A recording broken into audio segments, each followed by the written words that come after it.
नमस्कार, breaking news देख रहे हैं आप। मैं हूं आपके साथ रूबी और इस वक्त की बड़ी खबर लखनऊ से सामने आ रही है, जहां विधानसभा बजट सत्र से पहले सपा का प्रदर्शन देखने को मिला है। बता दें कि हाथों में होर्डिंग्स लेकर सपा के सदस्य विधानसभा पहुंचे और सपा विधायक अतुल प्रधान ने बेड़ियां पहनकर विरोध जताया है। कुंभ में मौतों की संख्या सही न बताए जाने पर यहाँ पर विरोध किया जा रहा है। सपा विधायक अस्थि कलश लेकर पहुंचे हैं। नैतिकता का अस्थि कलश लेकर विरोध जताया जा रहा है। इस वक्त की बड़ी खबर आपको बता रहे हैं लखनऊ से, जहां विधानसभा सत्र से पहले सपा का प्रदर्शन देखने को मिला और हाथों में होर्डिंग्स लेकर सपा के सदस्य पहुंचे। देखिए, सपा विधायक अतुल प्रधान ने बेड़ियां पहनकर विरोध जताया है। कुंभ में मौतों की संख्या सही न बताने पर विरोध जताया जा रहा है। सपा विधायक अस्थि कलश लेकर पहुंचे हैं। नैतिकता का अस्थि कलश लेकर विरोध जताया जा रहा है। तो देखिए, यूपी के विधानसभा का बजट सत्र आज से शुरू हो गया है, लेकिन जो विपक्ष है वो तमाम तरीके के मुद्दों को लेकर सरकार को और पक्ष को घेरने की तैयारी में है। और आज पहले ही दिन हंगामा बरकरार रहा और हंगामे की भेंट, या यूं कह लीजिए ये जो कार्रवाई है वो चढ़ती हुई, हंगामे की भेंट चढ़ती हुई नजर आ रही है। देखिए किस तरीके से हाथों में बेड़ियां पहनकर यहाँ पर विरोध प्रदर्शन किया जा रहा है, विरोध किया जा रहा है।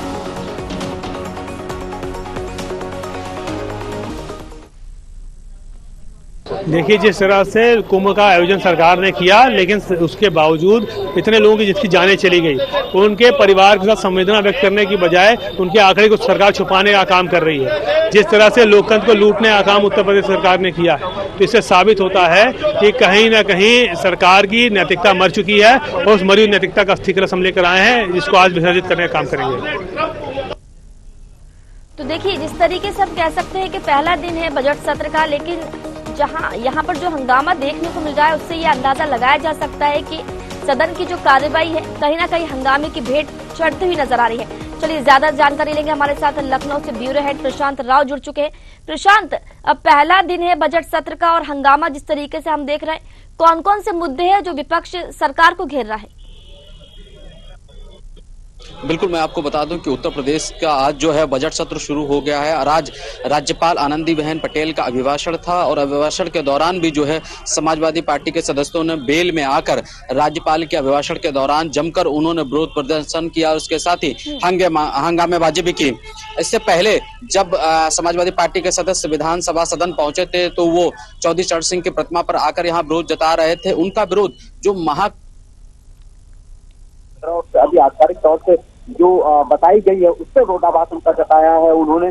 और इसके साथ उनका विरोध इस बात को लेकर है कि सरकार ने यहाँ से जो कामगार मजदूर उनको ब्राजील भेजा है, लेकिन अमेरिका ने हाल में ही जिस तरीके से भारत के लोगों को जंजीरों में जकड़कर भारत भेजा है, उसका विरोध जो है समाजवादी पार्टी के जो सदस्य हैं अतुल प्रधान, उन्होंने बेड़ियां पहनकर यहाँ जताया है। निश्चित देखिए, समाजवादी पार्टी के सदस्यों के द्वारा सरकार की तमाम नीतियों का विरोध जताया जा रहा है, जिसमें महाकुंभ के आयोजन को लेकर जिस तरीके से अव्यवस्थाएं फैली हैं, खासकर जाम की जो इस समय स्थिति है उसको लेकर भी लगातार विरोध जताया जा रहा है। तो वहीं महाकुंभ में जो भगदड़ में मौतों की संख्या को लेकर भी यह समाजवादी पार्टी का आरोप है कि जो स्पष्ट रूप से मौतों की संख्या नहीं बताई जा रही, जबकि भेजे गए हैं उसमें जो संख्या डाली गई थी उसके आधार पर यहाँ साफ तौर से अभी संख्या नहीं बताई जा रही है, इसका विरोध जताया जा रहा है। तो वहीं सरकार के द्वारा उत्तर प्रदेश में जो यहाँ पर काम किए जा रहे हैं उसको अभी पूरा नहीं किया जा सकता है, जबकि ये बजट सत्र आ गया है, जबकि पूर्व का जो बजट था वो भी खर्च नहीं हो पाया। इन तमाम बातों को लेकर समाजवादी पार्टी के सदस्य यहाँ पर विरोध जता रहे हैं। इसमें खासकर महिला सुरक्षा को लेकर है और दूसरी तरफ जिस तरीके से द्वेषपूर्वक कार्रवाई जो यहाँ पर की जा रही है उसका विरोध जताया जा रहा है। तो वहीं पत्रकारों के तरीके से भ्रष्टाचार की जो यहाँ पर खबरें दिखाई जा रही है उन पर मुकदमा लिख दिया जा रहा है, उसको लेकर भी समाजवादी पार्टी के सदस्यों ने यहाँ विरोध जताया है कि लोकतंत्र के चौथे स्तंभ के जो यहाँ लोग हैं यानी कि जो पत्रकार हैं, भ्रष्टाचार दिखाया जा रहा है और सरकार की जो नीतियां हैं वो सफलतापूर्वक नहीं यहाँ पर संचालन हो पा रही है। अधिकारी जिस तरीके से यहाँ मनमानी कर रहे हैं, उनका खुलासा कर रहे हैं, तो ऐसे में पत्रकारों के ऊपर भी षड्यंत्र के तहत जो मुकदमे लिखे जा रहे हैं, यह लोकतंत्र की हत्या है। इस बारे में भी जो है समाजवादी पार्टी के सदस्यों ने यहाँ पर विरोध जताया है। निश्चित तौर से कहीं ना कहीं समाजवादी पार्टी जो है योगी सरकार को घेरने की कोशिश करेगी। कल ही समाजवादी पार्टी के मुखिया अखिलेश यादव ने अपने प्रदेश कार्यालय में बड़ी बैठक की थी, जिसमें नेता प्रतिपक्ष माता प्रसाद पांडे थे, उसके साथ ही समाजवादी पार्टी के सदस्य मौजूद थे। उस दौरान उन्होंने तमाम दिशा निर्देश दिए थे और इस दिशा निर्देश में यही था कि किस तरीके से उत्तर प्रदेश में योगी सरकार को घेरा जा सके और इसके साथ ही जो उनके सहयोगी दल हैं उनको कैसे निशाने पे लाया जा सके और सहयोगी दलों के जो वादे थे और जिस विचारधारा के साथ वो एनडीए गठबंधन में जुड़े थे, लेकिन यहाँ 2 साल से ज्यादा सरकार के बीतने के बावजूद भी अभी जो नीतियां उनकी पूरी नहीं हो पा रही हैं और जो जनहित के मुद्दे हैं वो पूरे नहीं हो पा रहे हैं। सरकार ने जो योजनाओं का लोकार्पण किया था वो अभी संचालन में सही ढंग से नहीं है। तो ऐसी तमाम बातें हैं जिसको लेकर जो है समाजवादी पार्टी के लोग यहाँ पर विरोध जता रहे हैं। तो वहीं एक दिन पहले समाजवादी पार्टी के मुखिया अखिलेश यादव ने जो समाजवादी पार्टी सरकार में यहाँ कार्यकाल में जो यहाँ बिल्डिंग्स बनी थी, चाहे एससीएल हो या इसका कैंसर इंस्टीट्यूट हो या अन्य जो बिल्डिंग्स यहाँ बनाई गई थी, उनका सही से संचालन नहीं किया जा रहा है। मौजूद है आप इस वक्त वहीं पर, किसी सपा कार्यकर्ता या सपा सदस्य से आपकी कोई बातचीत हो पाई है क्या?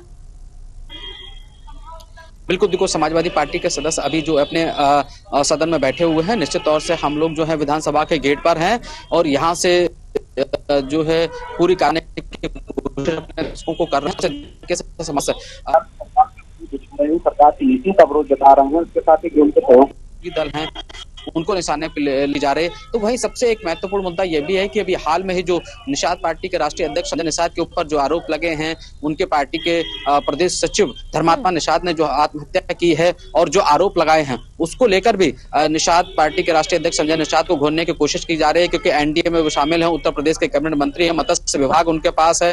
तो निश्चित तौर से देखिए कहीं न कहीं विपक्षी जो है वो घेरने हैं, क्योंकि धर्मात्मा निषाद ने जो आत्महत्या की है उससे पूर्वांचल के क्षेत्र में खासा विरोध निषाद पार्टी का हो रहा है, संजय निषाद का हो रहा है। हालांकि जिस तरीके से धर्मात्मा निषाद ने सोशल मीडिया पे एक पोस्ट डाली थी, उसमें केवल एक आरोपी यानी कि जयप्रकाश निषाद के ऊपर तो मामला दर्ज किया गया है, 2 अज्ञात लोगों के ऊपर ये मामला दर्ज किया गया। उसका भी विरोध समाजवादी पार्टी के सदस्यों ने किया है कि जब धर्मात्मा निषाद ने सोशल मीडिया पे अपना यहाँ पर पोस्ट, उसके आधार पर कार्रवाई होनी चाहिए थी, लेकिन क्योंकि संजय निषाद कैबिनेट मंत्री हैं, ऐसे में उनको बचाया जा रहा है और यह कहीं ना कहीं लोकतंत्र का गला घोटने जैसा कार्य है। इसलिए यह विरोध लगातार जारी है और सदन में अभी सदस्य विरोध जता रहे। सदन के बाहर थोड़ी देर पहले यहाँ पर जो सदस्य थे, लेकिन राज्यपाल का अभिभाषण होना था, इसलिए सभी सदस्य जो है सदन के अंदर चले गए। जिस तरीके से सदन की गरिमा होती है, लेकिन गरिमा लगातार इसलिए चाहे सदन के अंदर की बात करें, सदन के बाहर की बात करें, विरोध लगातार उठ रहा है। क्या लगता है ऐसे में जो कार्रवाई है वो बाधित होगी, कार्रवाई स्थगित करना पड़ेगी या कार्रवाई जारी रहेगी सदन की? बिल्कुल, जिस तरीके से विरोध हो रहा है उससे यह लग रहा है कि जल्द ही जो है आधिकारिक सूचना जारी हो जाएगी, सदन की कार्रवाई आज के लिए स्थगित हो जाएगी, क्योंकि समाजवादी पार्टी के सदस्य राज्यपाल आनंदीबेन पटेल के अभिभाषण के दौरान भी बेल में आ गए थे, 10 मिनट से ज्यादा अभिभाषण नहीं पढ़ पाया। तो ऐसे में निश्चित तौर से यह है कि थोड़ी ही देर में सदन के स्थगन की कार्रवाई आधिकारिक सूचना जारी हो जाएगी। और जिस तरीके से समाजवादी पार्टी ने अपना मूड बनाया है और वह विरोध जता रही है, और इसके साथ ही मिल्कीपुर में जो उप विधानसभा चुनाव हुआ है और जो धांधली हुई है वहां, जिसका आरोप लगातार जो है समाजवादी पार्टी के मुखिया अखिलेश यादव लगाते आ रहे हैं कि मुस्लिम समाज के लोगों के वोट काटे गए, उनके वोटर्स को घर से बाहर नहीं निकलने दिया गया है, समाजवादी पार्टी के नेताओं को नजरबंद किया गया था, वह भी विरोध यहाँ पर जताया जाएगा। निश्चित तौर से देखिए ये जो बड़े सत्र है, ये कार्रवाई जो होगी हंगामे पूर्ण गुजरने वाली है, क्योंकि समाजवादी पार्टी पूरा मूड बनाकर आई किस तरीके से सत्ता को घेरा जा सका, जनहित के मुद्दे को यहाँ रखा जा सके। और इसके साथ ही हाल में निषाद पार्टी के कार्यकर्ता के द्वारा जो आत्महत्या की गई है और निषाद पार्टी के राष्ट्रीय अध्यक्ष के ऊपर जो आरोप लगाए, उनके बेटे के ऊपर जो आरोप लगे हैं उन पर कार्रवाई ना होना, उनको बचाया जाना, यह भी मुद्दे का विषय हो सकता है और इस पे जो है सदन में हंगामा हो सकता है। क्योंकि जिस तरीके से यहाँ पर जो अपने ऊपर लगे आरोपों को निराधार बताया है और उन्होंने धर्मात्मा निषाद के तमाम जो सोशल मीडिया पोस्ट यहाँ जारी किए हैं उस पर भी किए जा रहे हैं कि धर्मात्मा निषाद के ऊपर जो मुकदमे लगे थे, धर्मात्मा निषाद ने आरोप लगाया था कि जो संजय निषाद है उनके बेटे प्रवीण निषाद ने पुलिस को फोन करके उन पर मुकदमे लगवाए। तो ये सब जांच का विषय था, लेकिन हालांकि इनके नाम नहीं आए। 2 अज्ञात लोग हैं, पुलिस की अग्रिम कार्रवाई होगी, पुलिस की विधिक कार्रवाई होगी। यह 2 अज्ञात लोग कौन हो सकते हैं, तो धर्मात्मा निषाद की पोस्ट के बाद इस पर जांच जारी की जा रही है। इस जारी होने के बाद भी साफ तौर से स्पष्ट हो सकेगा कि सदन में कौन कौन से विधायक, कितने विधायक, कौन कौन से अध्यादेश और कितने अध्यादेश यहाँ पर रखे जा सकते हैं। अगर हम अभी सदन के पटल की बात करें तो पटल पर कितने विधेयक रखे जा सकते हैं? देखिए, आज राज्यपाल का अभिभाषण था और अग्रिम कार्रवाई जब होगी और इसके बाद ही सदन पर करीब 1 दर्जन से ज्यादा जो है अध्यादेश और विधेयक रखे जाएंगे।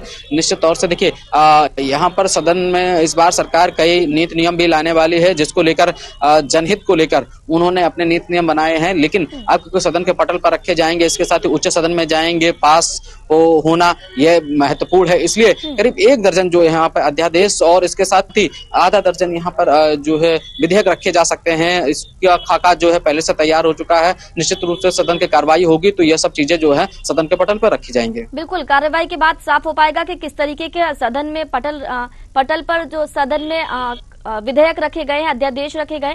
कार्रवाई के बाद ये साफ हो पाएगा। लेकिन इस पूरी कार्रवाई पर और विधानसभा पर आप अपनी नजर रखिएगा। आपसे दोबारा अपडेट लेंगे। फिलहाल आपका बहुत बहुत शुक्रिया जुड़ने के लिए और जानकारी देने के लिए।